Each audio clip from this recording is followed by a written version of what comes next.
Muy bien. Alguien me dice que no me escucho. No sé si los demás me logran escuchar. Sí, se escucha, ingeniero. Se escucha. Se escucha. Muy bien. Luis Romero. Ok. Sí, claro. Gracias. Ok. Bueno, entonces vamos a iniciar. Primero les voy a explicar otra vez lo del aula virtual. Ahorita solo voy a compartir mi pantalla.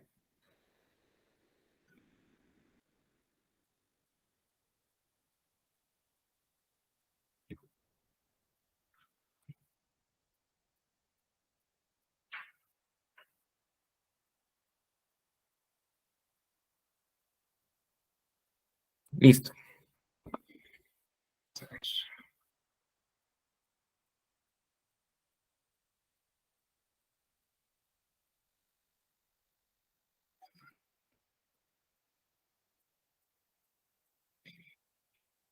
No sé si todavía, si ya se ve mi pantalla o todavía no.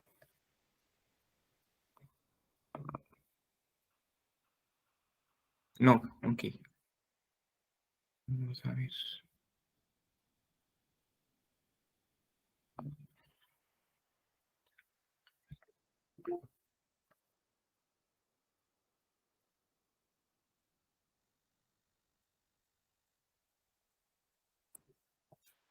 Ingeniero, perdone. ¿Qué manda? Sí, fíjese que yo le estaba comentando a otros profesores que porque el nombre de uno no sale bien como uno lo mandó.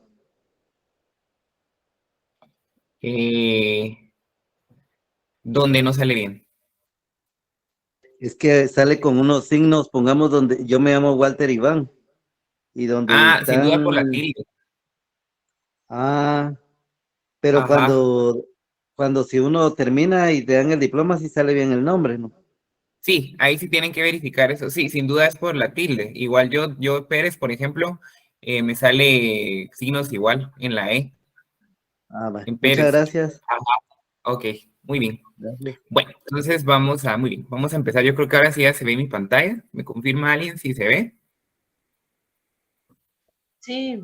Se Sí, ve. perfecto. Bueno, muy bien. Bueno, entonces pues necesito que todos entremos al aula virtual al final de la clase, o bueno, si lo pueden hacer durante la clase o si no han entrado, pues por favor entrar. El link está ahí en la parte superior.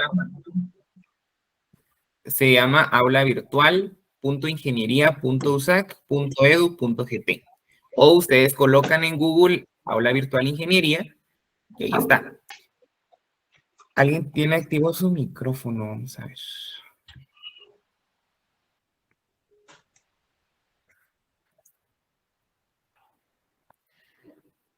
Ok.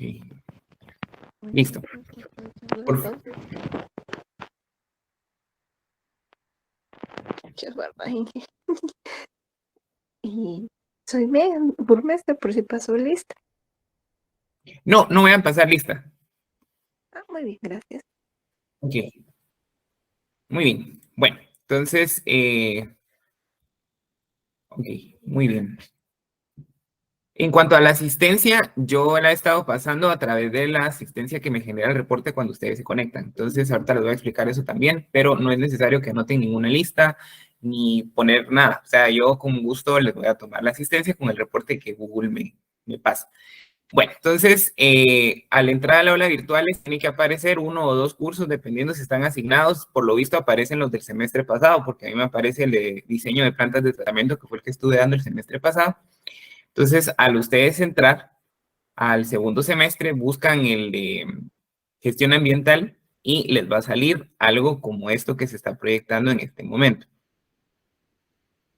Aparece la información del curso, aparece material del curso y bibliografía, evaluaciones y calificaciones. En información y avisos del curso está ya el programa, el cronograma del curso. El cronograma lo actualicé, si no estoy mal, el miércoles, donde les puse el descanso del sábado pasado y que pues se corren las clases, una clase a partir de hoy. Luego, en material y bibliografía del curso, están ya las presentaciones de la clase pasada, de la clase de la primera y de la de hoy. Luego están las evaluaciones. Entonces, aquí está ya el examen corto. El examen corto es hoy a partir de las 8 de la mañana y cierra a las 10 de la noche. El examen dura 5 minutos nada más. Son 5 preguntas bastante simples, es para que saquen 200 puntos todos. Vienen 4 preguntas de opción múltiple y una de falso y verdadero. Entonces, si alguien puede meterse a las 8 en punto, hacerlo y lo termina a las 8:05, ya estuvo, ya no tiene que hacer nada. Si alguien de repente me dice, mire, es que ahorita tengo una actividad y puedo hasta las 11 de la mañana, lo puede hacer. Va a estar abierto siempre y cuando no sea después de las 10 de la noche. Ya lo revisé, ya está aprobado y les va a salir de una vez la calificación y cuál es la correcta si en caso tienen alguna mala. Sí, que viene lo que vimos en las 2 clases anteriores. Iba a incluir lo de hoy, pero al final vamos a dejar únicamente la clase 1 y clase 2. Lo de hoy lo vamos a calificar el otro sábado en el siguiente corto. Y en calificaciones ya hay un listado. Entonces, si ustedes le dan clic ahí, les va a tirar un documento en Excel donde están sus nombres, sus apellidos, sus DPI, y ya tomé la asistencia de la clase pasada, de la clase 2, para que por favor revisen. Si alguien tuviera alguna duda, por favor al final de la clase me puede comentar. Si mire, está mal escrito mi nombre o el DPI, o si vine pero no aparezco, o no vine y aparezco, lo que sea que tengan que decirme, por favor. Para quienes están en el grupo de WhatsApp, lo mismo, excepto las presentaciones, está. ¿Por qué? Porque ahí está el link de este mismo listado, ahí está el canal de YouTube, etcétera, etcétera. ¿Sí? ¿Vamos bien hasta ahí? ¿Todo claro? ¿Alguna duda?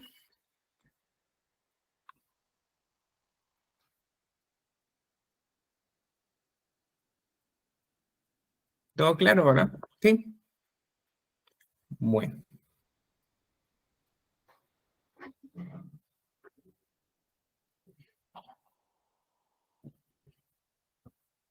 Todo claro, ok. Ah, es que lo silencié, ¿verdad? Perdón. Ok. Bueno, muy bien. Entonces, igual, si alguien tiene duda, puede levantar la mano. Ese ruidito sí me lo hace, entonces yo así ya puedo atender la respuesta, no hay ningún problema. Bueno, entonces, examen hoy desde las 8 de la mañana hasta las 10 de la noche. Si alguien no lo puede hacer, con gusto. Si alguien no lo puede hacer ahorita a las 8, hay chance hasta las 10 de la noche. Entonces, por favor, hacerlo. Siempre me pasa que lo pongo a las 12 de la noche y a las 11:59 están con que lo quieren hacer. Entonces, por favor, tienen bastante tiempo para hacerlo. Son más de 12 horas las que estoy dando de chance para que lo hagan. Y el examen está bien simple, entonces para hacerlo en 3, 4 minutos. ¿Sí? Bueno, no habiendo más dudas, vamos a empezar entonces con la clase del día de hoy.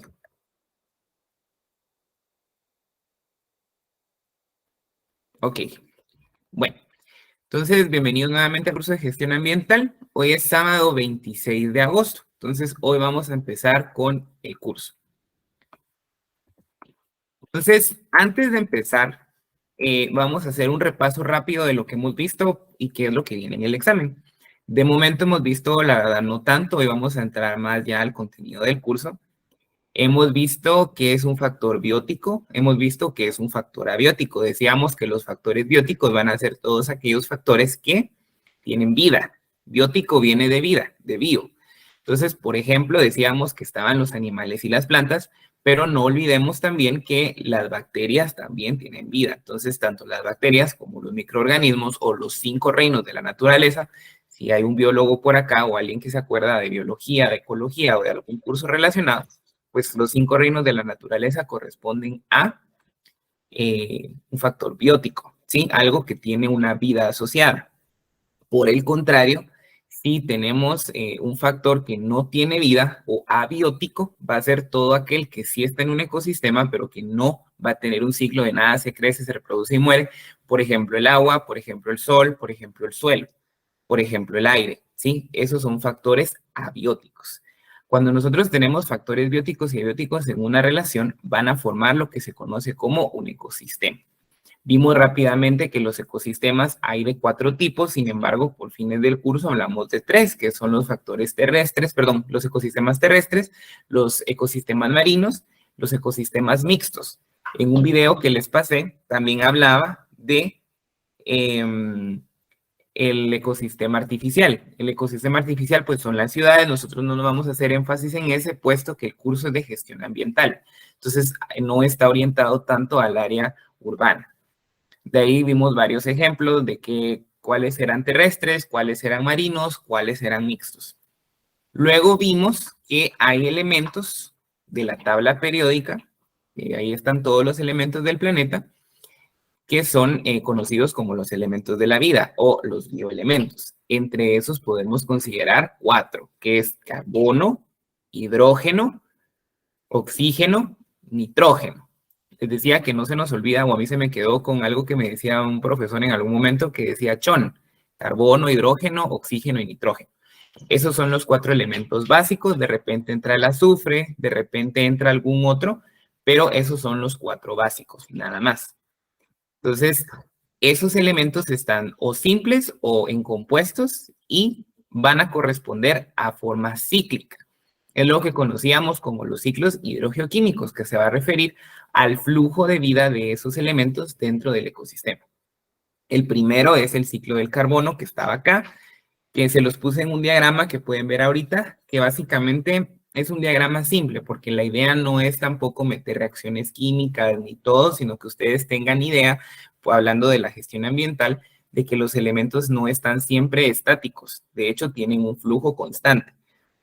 A veces están en forma gaseosa, a veces están en forma sólida, a veces están en forma líquida incluso, o disueltos, y tienen un cambio, una renovación.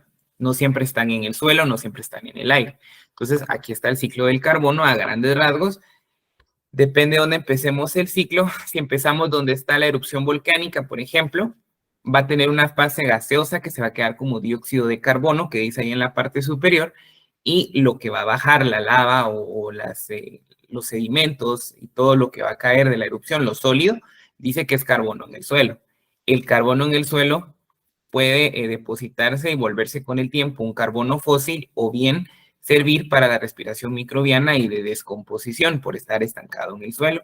Luego va a tener una filtración y escurrimiento que va hacia los océanos y esos pueden nuevamente moverse hacia la atmósfera a través de la respiración de los animales o bien las emisiones antropogénicas serían, o humanas. Por ejemplo, la minería, por ejemplo, la extracción de ciertos materiales del suelo, por ejemplo, la quema de los combustibles, ¿verdad? De los biocombustibles o de los combustibles fósiles. Eso da una emisión de carbono. ¿Sí? Alguien levantó la mano, creo, vamos a ver.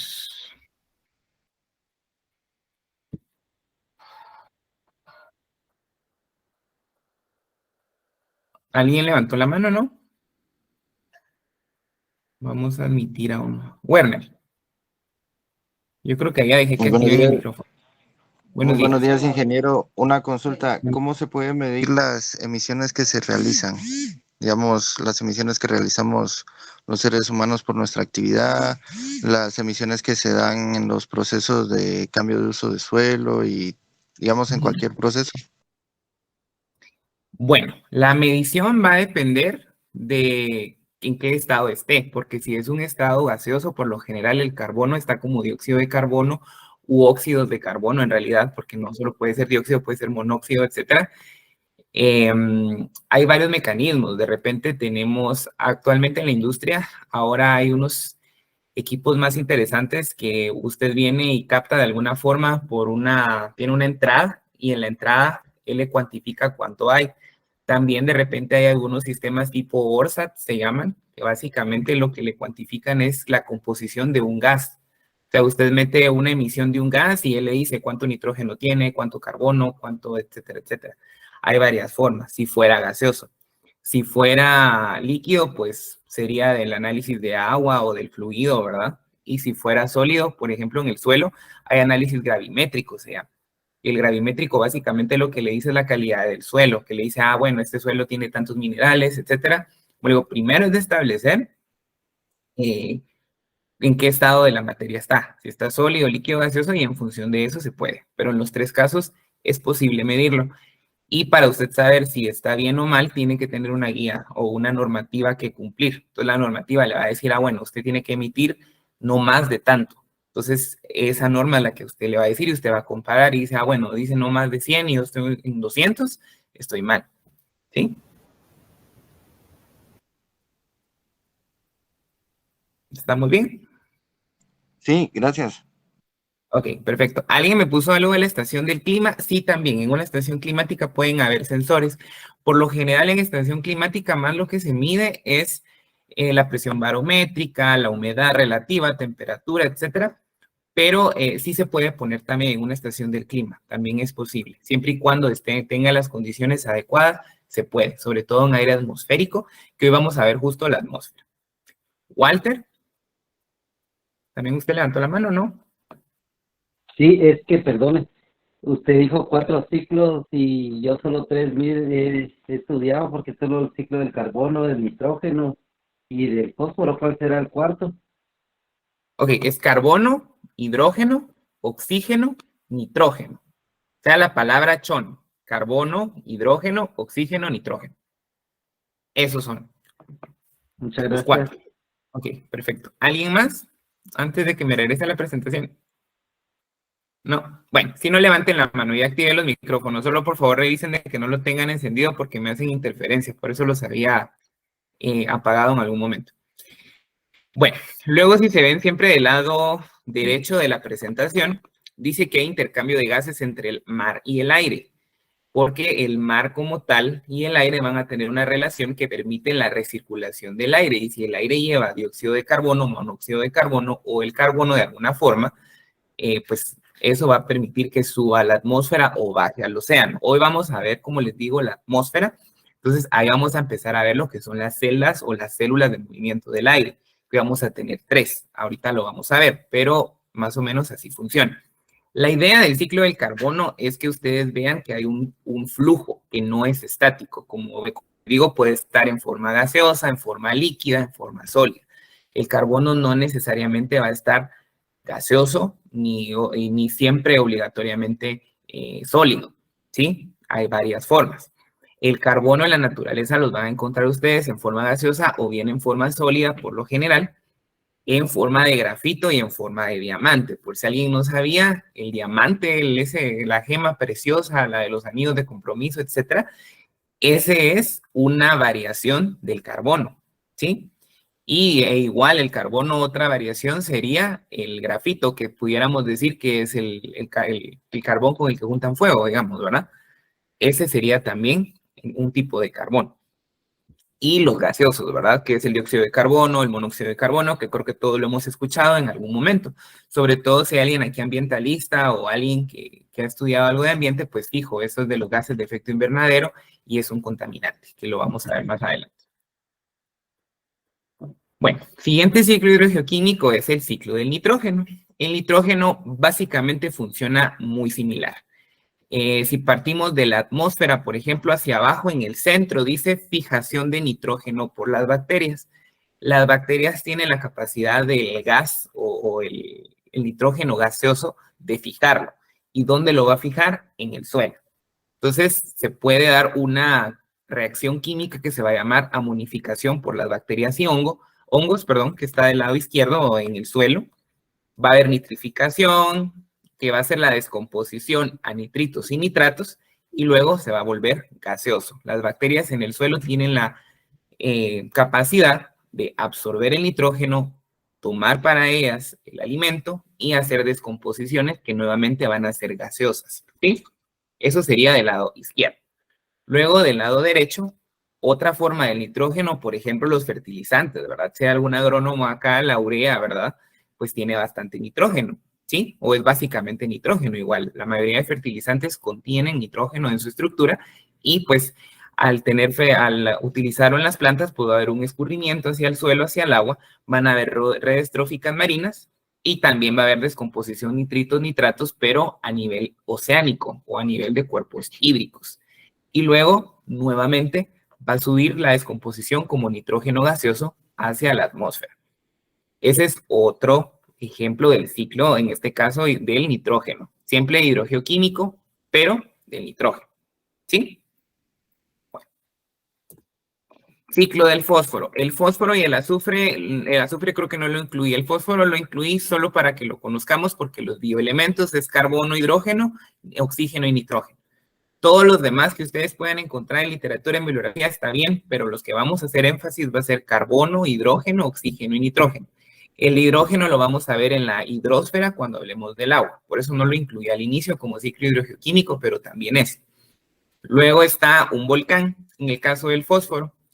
Ese puede ser en forma de aerosol como sale, ¿verdad? Quiere decir de los gases de chimenea o de las emisiones de la lava o del magma de una erupción volcánica.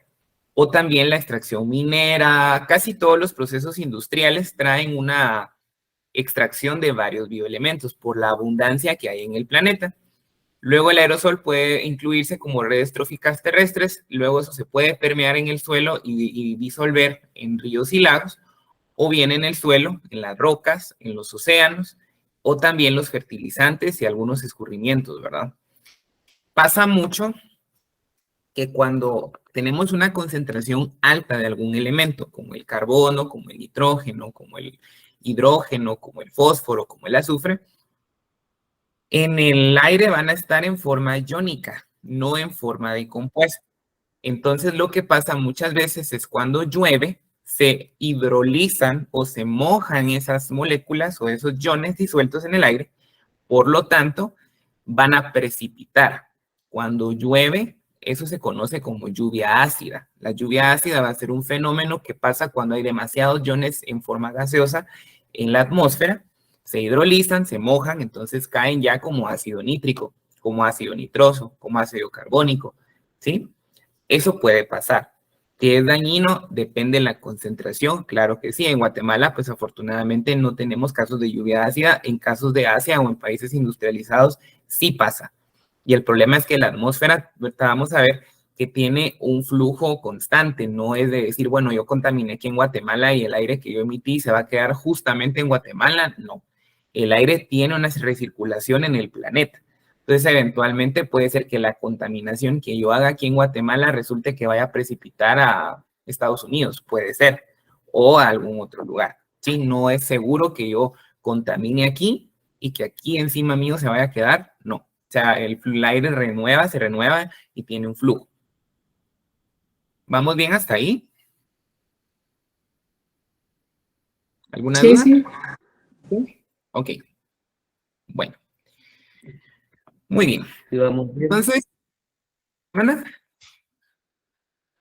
¿No? Ok, bueno. Sí, vamos bien. Básicamente los ciclos, solo quiero que se queden con la idea de que tienen un flujo y que no son estáticos, que pueden estar en forma gaseosa, líquida, sólida, y que hay formas de medir, como me preguntaba ahí uno de sus compañeros, ¿verdad? Sí hay formas de medir, formas de cómo cuantificar cuánto estoy emitiendo o cuánto tiene mi proceso, claro que hay. Solo habría que establecer primero, como les digo, qué tipo de proceso es y en qué forma va a estar el elemento, si va a estar gaseosa, si va a estar líquida, si va a estar sólida, y ver. Si está sólida, por lo general va a estar en el suelo, entonces habría que hacer un análisis de ese suelo, o del agua, o del aire, o del fluido de que contamine, ¿verdad? No necesariamente puede ser agua, puede ser otra cosa, siempre líquida. Bueno, luego vamos a ver el planeta y sus componentes. Ahí hay un dibujito del planeta, de un paisaje. Entonces, si ven, tiene la playita, ¿verdad? Dice litosfera. Tiene una playa o un cuerpo de agua que se va a llamar hidrosfera, que viene de hidro, de agua. Litosfera es de lito, que está relacionado a lo de tierra o a lo de suelo. Atmósfera, que van a ser las nubes. Y la biosfera. Que la biosfera, si se dan cuenta, hay una flecha que está metida entre la atmósfera, la hidrosfera y la litosfera. Básicamente, esos son los 4 componentes del planeta, o las 4 capas lo pueden encontrar. De repente ustedes van a encontrar más capas, alguna literatura, pero nosotros vamos a enfocarnos en estas 4. Más que todo en atmósfera, hidrosfera y litosfera, puesto que biosfera ya nos vamos a meter a organismos vivos. El curso no es tan largo, esto sería más para alguien que se dedique a investigación de los reinos de los animales, etcétera. Nosotros en caso de gestión ambiental sí definitivamente trabajamos para la biosfera, pero nos vamos a enfocar más en el tratamiento o en el conocimiento del aire, del agua y del suelo. Por lo tanto, atmósfera, hidrosfera y litosfera.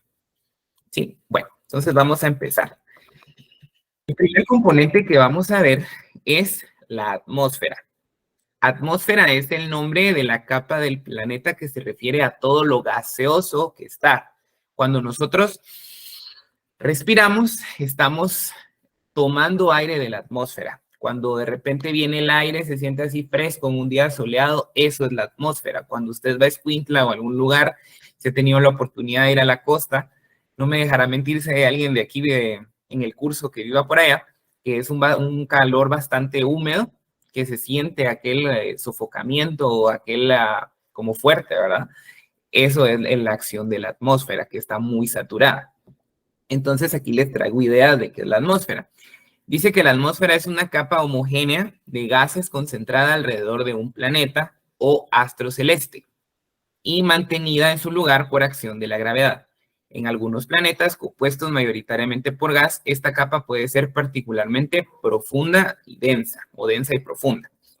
Todos los planetas tienen atmósfera, no es exclusivo del planeta Tierra. La diferencia es que las condiciones de la atmósfera de Marte, por ejemplo, no son las idóneas para vivir con las condiciones de nosotros, ¿sí? Entonces, de repente, si ustedes ven, dicen la atmósfera es exclusiva del planeta Tierra, no. Hay otras que tienen diferentes gases, lo que pasa es que los gases son nocivos para nosotros, o las presiones, o la composición, o la forma en la que están distribuidas. Luego en el centro dice, la atmósfera terrestre alcanza unos 10.000 kilómetros de distancia de la superficie del planeta y alberga en distintas capas los gases necesarios para preservar la temperatura planetaria estable y permitir el desarrollo de la vida. Las corrientes de aire presentes en ellas se encuentran estrechamente relacionadas con la hidrosfera, el conjunto de agua, y se afectan de manera recíproca. Algo importante que quisiera que sepamos es que hay una relación directa entre agua, aire y suelo. Es imposible contaminar el agua y no contaminar el suelo y el aire, porque hay una conexión. Usted contamina el agua, entonces resulta que de repente esa agua va a tener conexión con el suelo. Entonces, en determinado momento, y si la contaminación es importante, usted está contaminando el suelo, porque al momento del agua llegar o tocar el fondo de la tierra, esa contaminación se va a ir corriendo hacia la litosfera, o bien si la contaminación del agua produce una descomposición de algo, va a empezar a salir compuestos gaseosos que nosotros no queremos. Por lo tanto, usted está contaminando la atmósfera, o viceversa. Si yo contamino la atmósfera y es gaseoso, pero de repente ese aire llega a dar al cuerpo de agua, que va a pasar siempre, puede ser que contamine directamente la atmósfera o directamente, perdón, la hidrosfera o la litosfera, que sería el suelo. Es decir, que cuando hablamos de contaminación, que eso lo vamos a ver más adelante, prácticamente no importa qué medio usted contamine, si usted contamina algo con un impacto grande, con un impacto ambiental importante, está contaminando los tres componentes, ¿sí? Y luego el último cuadro dice, la atmósfera cumple un rol vital en la protección del planeta, por lo tanto también de la vida. Su densidad desvía o atenúa las formas de radiación electromagnética provenientes del espacio, así como los meteoritos, objetos que pudieran impactar con su superficie, la mayoría de los cuales se disuelven con gases. Entonces, estas son algunas ideas de qué es la atmósfera. Ahora vamos a ver ya, poco a poco, las capas de la atmósfera o los niveles de la atmósfera, si lo queremos ver. Entonces, ahí tenemos la atmósfera. Nosotros por lo general llamamos atmósfera, creo yo, no sé si ustedes tienen esa idea, pero yo tenía esa idea hasta que conocí ambiente, de que atmósfera era de las nubes para abajo, o lo que uno veía, ¿verdad? Cuando vemos un video o una foto del planeta, pues se ve todo azulito, con blanco, las nubes, y yo decía, bueno, la atmósfera es todo lo gaseoso, y en efecto así es. Sin embargo, va a tener diferentes niveles, ¿sí? Que son las capas de la atmósfera. Aquí les traigo una lámina, un dibujo donde están los niveles. El primer nivel, si ven del lado izquierdo de la pantalla, está la altitud en kilómetros. Y del lado derecho está la temperatura en grados centígrados. La primera capa se va a conocer como troposfera, ¿sí? Está hasta abajito en una franja. La troposfera va a ser la primera capa de la atmósfera en la cual se desarrolla la vida como nosotros la conocemos. La troposfera, por lo general, va a ser del nivel del suelo hasta donde se forman las nubes. Eso va a pasar aproximadamente de 0 a 12, 15 kilómetros más o menos, es lo que dice la bibliografía respecto a la altitud. Quiere decir que ya 15 kilómetros, ya más o menos, hasta ahí llega la troposfera. El rango de temperaturas va más o menos desde temperaturas bajo cero, que aquí no lo dice, pero sí hay temperaturas bajo cero, hasta más o menos 60 grados, por ahí, más o menos. Ese es el rango de temperaturas que vamos a tener en la troposfera. ¿Qué podemos encontrar en la troposfera? Bueno, todo lo que conocemos en el planeta. Nosotros como personas individuales, por ejemplo, los accidentes geográficos como el Monte Everest, los aviones, ¿verdad? La mayoría de aviones tienen que pues viajar dentro de la troposfera, no fuera de las nubes donde se da la precipitación. Los contaminantes, todos los contaminantes por lo general se quedan atrapados en la troposfera. Los globos aerostáticos, casi todo lo que nosotros conocemos como las aves, etcétera, todo eso va a estar dentro de la troposfera. Una particularidad de la troposfera es que en esta capa de la atmósfera todos los gases se encuentran revueltos o disueltos en una mezcla homogénea, ¿sí? Quiere decir que todo está bien distribuido. Cuando usted respira, realmente lo que procesan sus pulmones es el oxígeno, pero el aire es una mezcla de nitrógeno, oxígeno y todos los posibles gases. Los gases que salen de los buses, los gases que salen de la extracción minera, los gases que salen de la descomposición de las plantas, los gases que salen de la descomposición o de la eutrofización, etcétera, etcétera. Todo eso está mezclado en la troposfera. Entonces, cuando usted respira, usted está respirando todo eso. En concentraciones muy bajas, sí, pero al final usted lo está respirando. Y lo único que va a asimilar su cuerpo es el oxígeno, ¿sí? Por eso es que en la troposfera todo está mezclado. Yo tal vez no veo nada sucio ni nada en el aire, se ve como translúcido, pero realmente hay bastantes gases disueltos. Si usted ha hecho el experimento de que de repente está en su cuarto, en algún lugar, en la oficina, donde sea, y entra el rayito de luz, usted ve un montón de basurita ahí. Esa basurita es los sedimentos que están flotando en el aire que nosotros no somos capaces de ver a simple vista, ¿sí? Eso es lo que pasaría en la troposfera. Si seguimos subiendo, vamos a encontrar la siguiente capa que se conoce como estratosfera. La estratosfera viene de la palabra estratos. ¿Alguien sabe qué es un estrato? ¿Ha escuchado antes esa palabra, estrato? ¿Es una capa? Es una capa, excelente, muy bien, 100 puntos. Un estrato es una capa, o también si hablamos de algo social, es un estrato social, por ejemplo, es un grupo de personas que tienen ciertas características que los diferencian. De repente es el dinero, de repente es el color de piel, de repente es la cultura, ¿sí? Es una agrupación o una capa, como dijo la compañera, perfecto. Entonces, en la estratosfera resulta que vamos a tener los gases en forma estratificada, no en forma disuelta. Quiere decir que ya no voy a tener, cuando yo respire ahí, yo no voy a tener oxígeno, nitrógeno, dióxido de carbono, monóxido, nitrógeno, gaseoso, amonio. No, ahí lo que yo voy a tener es capa. Va a haber una capa circular alrededor de todo el planeta de oxígeno, una capa de hidrógeno, una capa de CO2, una capa, etcétera, etcétera. Todos los posibles gases que hayan van a estar en forma separada, estratificada. Clave ahí es el elemento conocido, que es una variación del oxígeno, que es el ozono. La capa de ozono es una capa de un gas ozono o tres moléculas de oxígeno juntas, la que va a estar ubicada en la estratosfera, ¿sí? O sea, en la estratosfera, si ustedes van o lo lograran ver, van a ver capas diferentes de gases. Dentro de esos va a estar el ozono.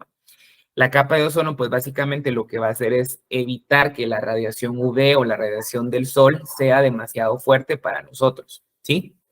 El problema es que como cualquier capa se puede romper. Entonces, ahí ya hay un problema porque tengo un agujero, entonces ya puede entrar el sol directamente, en este caso, o lo que sea, ¿sí? En cambio, en la troposfera está todo como mezclado. Entonces, ahí es más complicado porque es de romper la molécula del aire, ¿verdad? Para lograr separar todo. En cambio, en la estratosfera, como está todo en estratos, usted perfora las capas y fácilmente pues ya ingresa.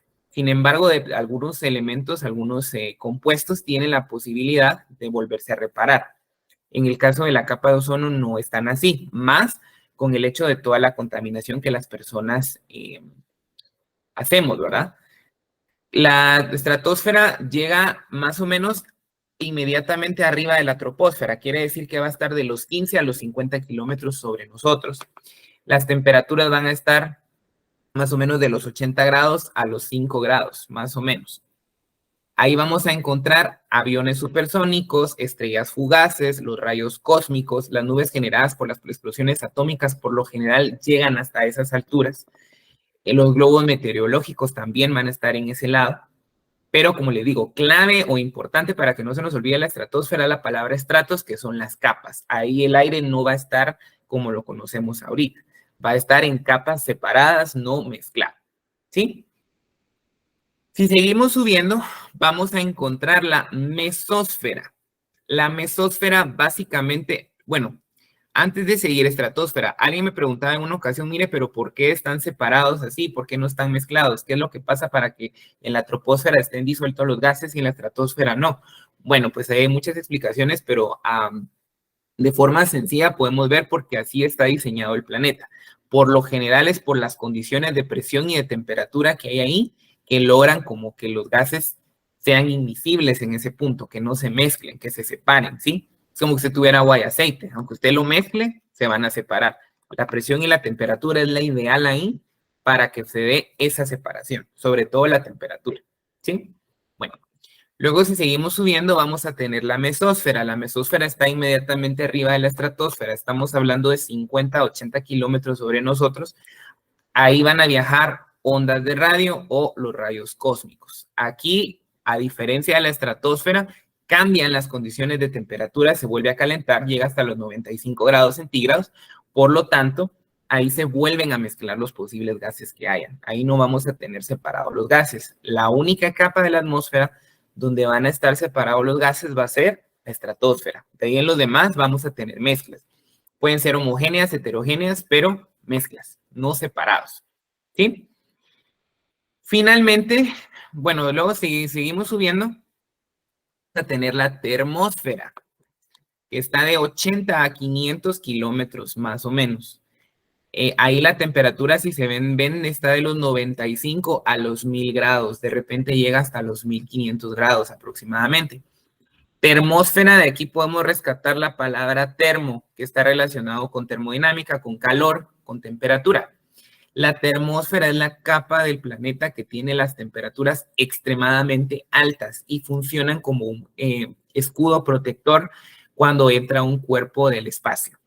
¿Por qué? Si ustedes han visto películas o han visto, no sé, Superman, creo que es el que entran de repente los asteroides, los cometas, de repente entra con un fuego, ¿verdad? Entra con un baño de fuego alrededor. No es específicamente que el asteroide o el cometa traiga fuego, sino que cuando entra a la atmósfera, específicamente a la termósfera, se incendia porque son 1500 grados centígrados. Es demasiado calor. Entonces, donde entra la termósfera, lo que trata de hacer es quemar el cuerpo para que no entre al planeta. La termósfera es una protección de temperatura que va a tener para evitar que cualquier asteroide entre, cualquier cuerpo celeste o cualquier objeto que esté en el espacio que por alguna razón quiera impactar directamente, pues la termósfera va a buscar desintegrarlo a través de la temperatura.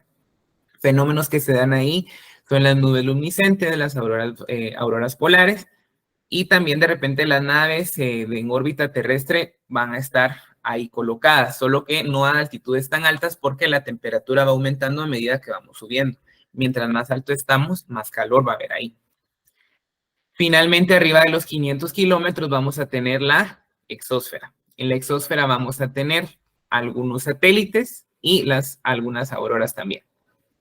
¿Vamos bien hasta ahí? ¿Sí? Sí, ingeniero. Vamos bien, gracias. Perfecto, muy bien. Perdón que hagamos algo rápido, pero es bastante contenido de esto. Muy bien. Vamos a ver si nos da tiempo de terminar porque la verdad es que está bastante largo hoy.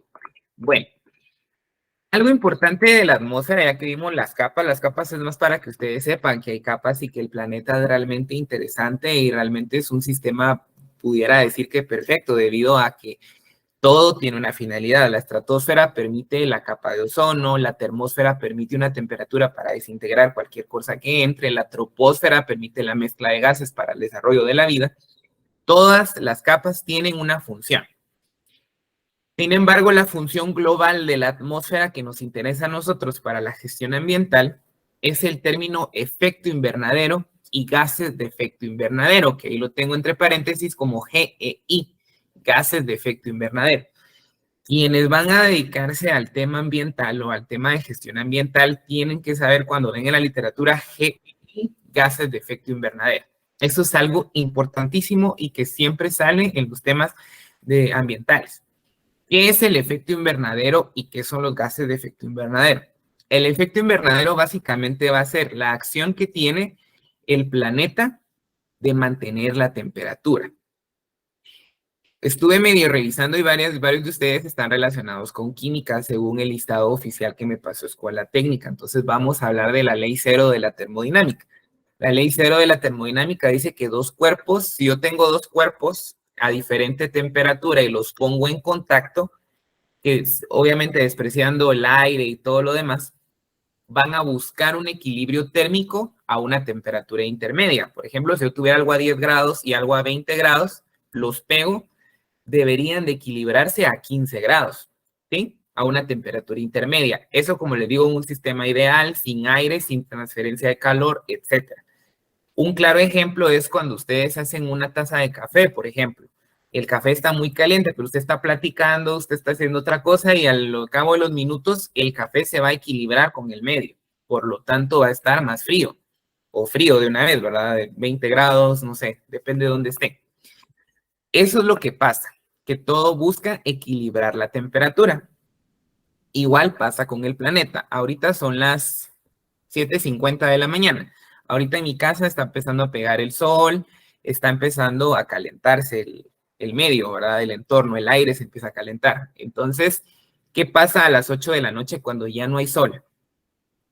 El planeta debería de equilibrarse con el medio, que sería el espacio. En el espacio manejamos temperaturas más o menos de menos 500 grados centígrados para abajo. Quiere decir que el planeta en ausencia de sol debería de estar menos 400 grados, menos 300 grados. No sé si cuantificamos cuánto es eso, pero menos 300 grados es algo impensable para la vida como la conocemos. Si cuando están a menos 40, menos 20 grados, hay alerta en algunos lados de que ya no se puede salir y si usted no tiene aire acondicionado se muere por el frío, ahora hablar de menos 300, menos 400 grados sería el final de la vida, ¿verdad? Entonces, el efecto invernadero va a ser esa capacidad que tiene el planeta para poder mantener una fracción de la temperatura y en la noche, cuando no está el sol, que no se dé el equilibrio térmico, ¿sí? Sí va a haber una reducción de temperatura, pero por lo general en Guatemala, pues en la noche llegan las temperaturas 15 grados, 12 grados, no menos 400 grados. Ese es el efecto invernadero. Para eso, ese fenómeno se da en la atmósfera, o sea, la atmósfera es la que nos permite a nosotros mantener la temperatura del sol. Eso lo va a lograr a través de los gases de efecto invernadero. Gases de efecto invernadero vamos a tener el CO2, vamos a tener el CH4 o el metano, vamos a tener algunos compuestos orgánicos volátiles. No voy a hacer tanto énfasis en qué gases son, sino más bien qué hacen.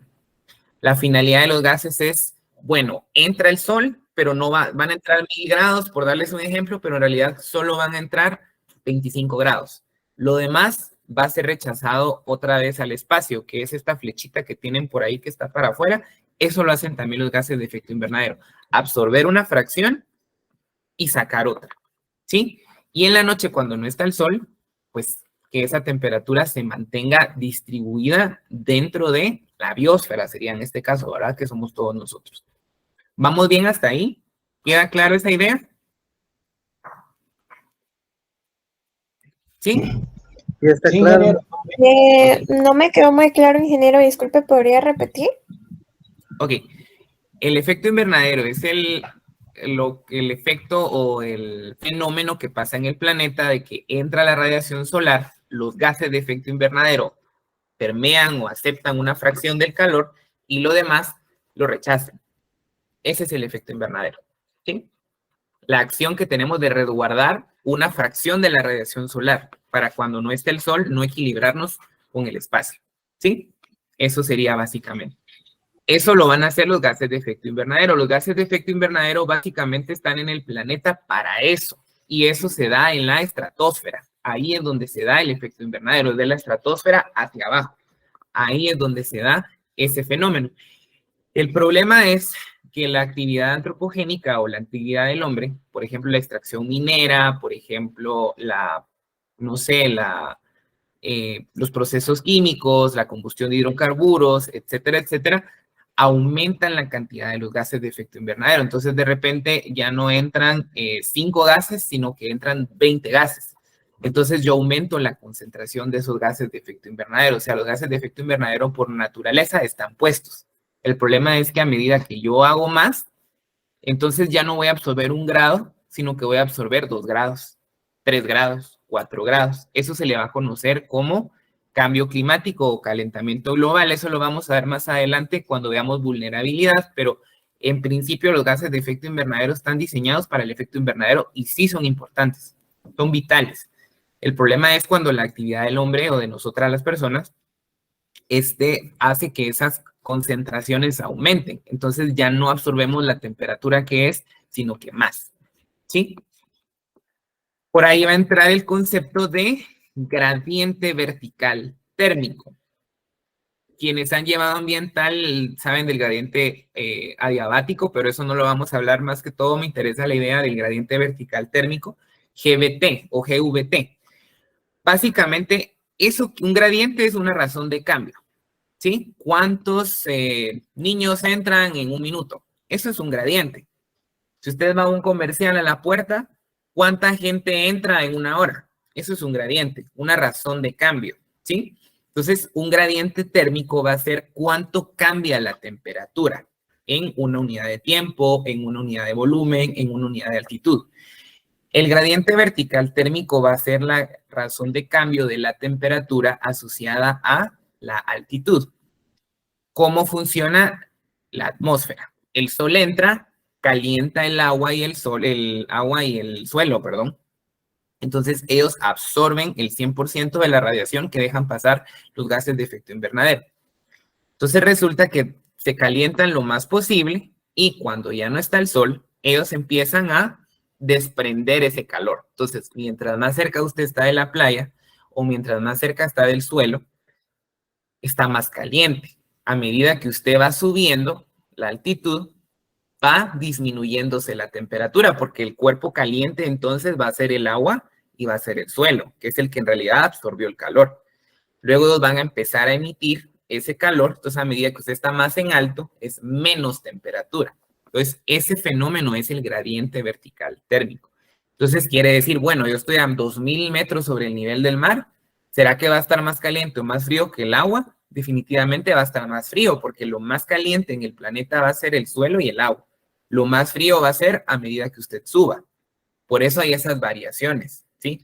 No es estable la temperatura de que toda la biosfera va a tener 20 grados, no. Van a haber variaciones, ¿sí? Quienes han escalado un volcán ven que casi que amanece escarcha y se ve todo así súper frío porque la altitud es demasiada. Entonces ya el calor que emite el agua y el suelo ya es bastante, no emite, sino más bien refleja, ya es bastante baja, ¿sí? Bueno. Luego, además del efecto invernadero, la atmósfera también va a tener el efecto de mover el viento o mover el aire. Eso ya hablando específicamente en la troposfera, donde se va a dar este cambio. Entonces van a venir y van a ser en forma ovalada o forma de célula o celda. El aire se limpia solo. Quienes han estado en industria de repente saben que uno trata el aire y hay renovaciones de aire, hay filtros de aire. Bueno, el planeta hace exactamente lo mismo. Eso lo hace a través del agua, a través de la temperatura y a través de la recirculación del aire.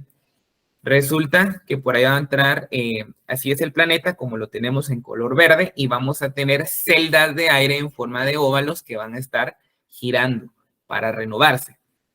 Básicamente vamos a tener 3 celdas: la celda de Hadley, la celda polar, que son las de los extremos y los medios, y en el centro de esas dos se va a formar la celda de Ferrel, ¿sí? Estas 3 celdas van a ser las celdas o los nombres que van a tener el movimiento del aire. En este caso va a ser dentro de la troposfera. Lo que acabamos de ver del efecto invernadero va a ser troposfera y estratosfera. Ahora la recirculación del aire va a ser únicamente en la troposfera. O sea, de las nubes para abajo. Vamos a ver este último concepto y con eso terminamos lo de la clase de hoy porque creo que ya vamos en tiempo. Entonces, en todo el planeta va a funcionar las celdas. Celdas de Hadley, celdas de Ferrel y celdas polares. Entonces, ahí les traigo un diagramita. Ahí donde dice ITCZ, que es como al final casi, vamos a tener el ecuador. Entre el ecuador hasta los 30 grados de los meridianos, más o menos, vamos a tener las celdas de Hadley. Las celdas de Hadley van a ser muy similares a los óvalos. ¿Por qué tiene ese nombre? Bueno, pues por la persona que descubrió esa celda o esa célula, que hizo el experimento para decir, bueno, el aire no se mueve hacia abajo o hacia arriba como una flecha, sino que se va a mover en un movimiento circular muy ovalado. ¿Sí? ¿Por qué es más achatado o más ovalado la celda de Hadley? Si ven, la de Ferrel es un poco más redonda y la polar prácticamente es un círculo, si ustedes quieren ver. Pasa porque el sol pega directamente, eso lo vamos a ver en un video, pero ya no me dio tiempo, entonces lo vamos a ver en la siguiente clase. El sol pega de mayor forma o es más fuerte la radiación en el ecuador. El planeta no es totalmente una esfera, de hecho, si ustedes lo buscan, es un geoide terrestre, o bueno, tiene una forma que es como redonda, pero es achatada en los polos, entonces no es una esfera completamente, sino que tiene achatamientos o imperfecciones, si lo quieren ver, no es completamente un círculo, como lo dan los mapas mundi o así, que es una pelota, no, o sea, sí es redondo, pero no es completamente redondo. Entonces, por la rotación y por la forma, la temperatura va a permear más o va a entrar más cerca del ecuador. Las temperaturas más cálidas, quienes han visto climatología, están cerca del ecuador. Y a medida que ustedes van a los polos, es menos la radiación que llega, por eso es que es tan frío. Por eso es que en los polos no tenemos temperaturas cálidas, sino que tenemos temperaturas de menos 20, menos 40, menos 50 grados centígrados, ¿sí? Entonces, la temperatura permite que en ese caso la troposfera se dé más alta porque hay más expansión de los gases asociado a la temperatura. Por eso es que las celdas de Hadley son más ovaladas. Y las celdas polares, que son las del otro extremo, son más bajas porque el aire se comprime, porque no está tan caliente, es más frío por acción de los polos. Por lo tanto, las celdas polares son más redondas. Y las celdas de Ferrel son un intermedio entre las dos. No son tan alargadas como las de Hadley, ni tan redondas como las polares. Las celdas de Ferrel se dan entre los 60 y los 30 grados, y de los 30 a los 90, las polares, más o menos. ¿Queda claro esto? En las 3 celdas que existen. ¿Sí? Sí. Ok, bueno. Lo vamos a ver más despacio en la siguiente clase porque ya no me da tiempo de que lo veamos hoy. Esto es bien interesante por si alguien ha estudiado o quiere estudiar climatología. Aquí en lo verde, si vemos, hay unas flechitas azules dentro del planeta. Si se dan cuenta, unas van hacia la izquierda, otras van hacia la derecha. Y luego tenemos las celdas amarillas, las flechitas amarillas. Las azules en el centro son el comportamiento de las celdas de Hadley. Giran hacia ese lado. Las azules de los extremos son las celdas polares del norte y del sur. Y las amarillas es el flujo de las celdas de Ferrel.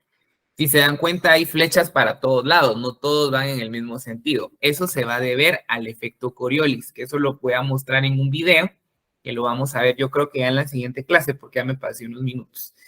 Entonces, no sé si alguien tiene alguna duda, comentario respecto a lo visto el día de hoy.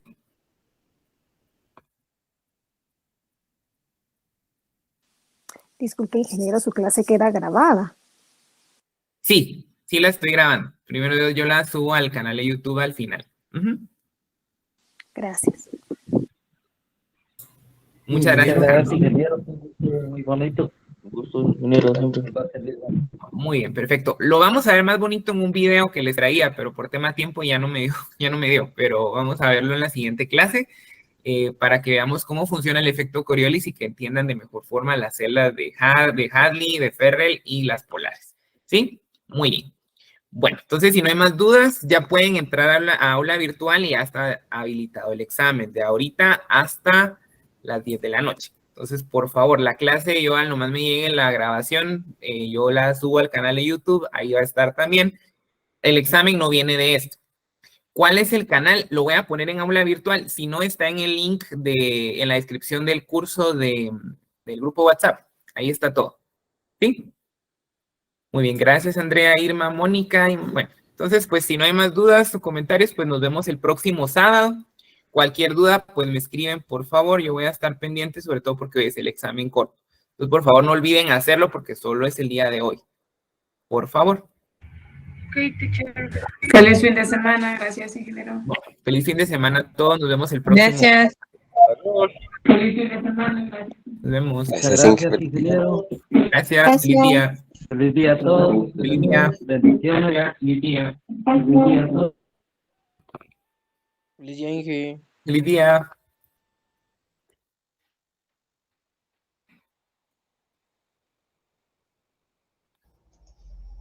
Saludos, ingeniero. Muy interesante la clase de hoy. Nos vemos la Gracias. Feliz próxima día. semana. Muchas gracias. Hasta Nos vemos en la luego. siguiente clase. Gracias.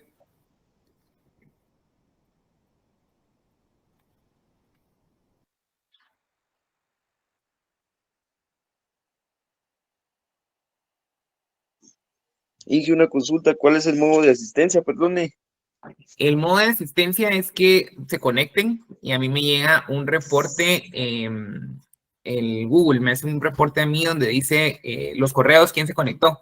Entonces yo la estoy tomando la asistencia. De hecho, ya en el Muy link bien. está la asistencia. Ujú. Gracias, Inge. Sí, es que Sí, hoy me conecté un poco tarde, a ver si no me afecta. No importa, yo lo que Gracias. estoy viendo es que se hayan conectado. No importa si se conectan la hora o un par de minutos. No hay problema. Muy bien, Inge, muchas gracias. Ok.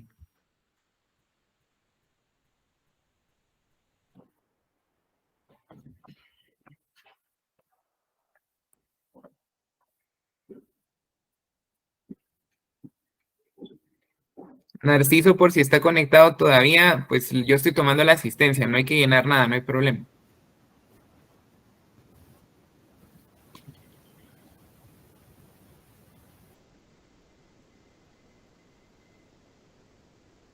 Link de YouTube. Sí, el link está en el grupo de WhatsApp. Es que no lo tengo ahorita en la mano. Voy a ver si lo tengo aquí, pero es que no lo tengo. Dame un momentito. Si no, está en el grupo de WhatsApp. Voy a ver si lo posteo también en el aula virtual, pero ahí está. Ahí están grabadas la clase 1, la clase 2, y cuando me llegue la grabación de esta, también la voy a subir. Muy bien, gracias, Eric. Gracias, Ernesto. Feliz día. Bueno, entonces, si no hay más dudas, feliz día, Carlos. Si no hay más dudas, entonces, pues, hacer el examen corto va a estar habilitado hasta las 10 de la noche.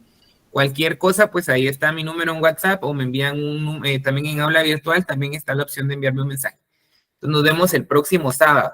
Feliz día a todos.